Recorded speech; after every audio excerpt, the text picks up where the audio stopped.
माणमध्ये भाजप मंत्री जयकुमार गोरे यांच्या चलाखीमुळे राष्ट्रवादीची डाळ अजिबात शिजली नाही. त्याचे कारण आहे माण तालुका कृषी उत्पन्न बाजार समितीच्या सभापती पदाची निवड. रविवारी झालेल्या सभापती निवड प्रक्रियेत भाजपने ग्रामविकास मंत्री जयकुमार गोरे यांच्या नेतृत्वाखाली 9 विरुद्ध 8 असा विजय मिळवत सभापती पदावर कब्जा केला आहे. त्यानुसार मंत्री गोरे यांचे कट्टर समर्थक ब्रह्मदेव पुकळे यांची सभापतीपदी निवड झाली आहे. विलासराव देशमुख यांनी सभापती पदाच्या दिलेल्या राजीनाम्यानंतर 13 ऑक्टोबर रोजी सभापती पदाची निवड होणार होती.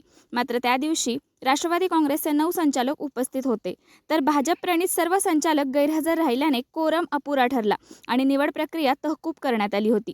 अध्यासी अधिकाऱ्यांच्या या निर्णयाला राष्ट्रवादीच्या संचालकांनी एकतर्फी म्हणत या निर्णयाविरोधात उच्च न्यायालयाच्या कोल्हापूर खंडपीठात आव्हान दिले होते. मात्र न्यायालयाने हा निर्णय फेटाळून लावत 9+1 असा कोरम आवश्यक असल्याचे स्पष्ट केले होते. त्यानंतर तहकूब झालेली प्रक्रिया रविवारी पुन्हा घेण्यात आली. यावेळी भाजपचे 9 आणि राष्ट्रवादीचे 8 सदस्य उपस्थित राहिल्याने मतदान प्रक्रियेत भाजपचा विजय झाला. परिणामी ब्रह्मदेव पुकळे यांची माण तालुका कृषी उत्पन्न बाजार समितीच्या सभापतीपदी निवड झाली. यावेळी सिद्धनाथ पतसंस्थेचे चेअरमन अरुण गोरे, मुख्यमंत्री लाडकी बहीण योजनेचे अध्यक्ष आप्पासाहेब पुकळे, हरिभाऊ जगदाळे, शिवाजीराव शिंदे, संजय गांधी, प्रशांत गोरड यांच्यासह भाजपाचे कार्यकर्ते मोठ्या संख्येने उपस्थित होते.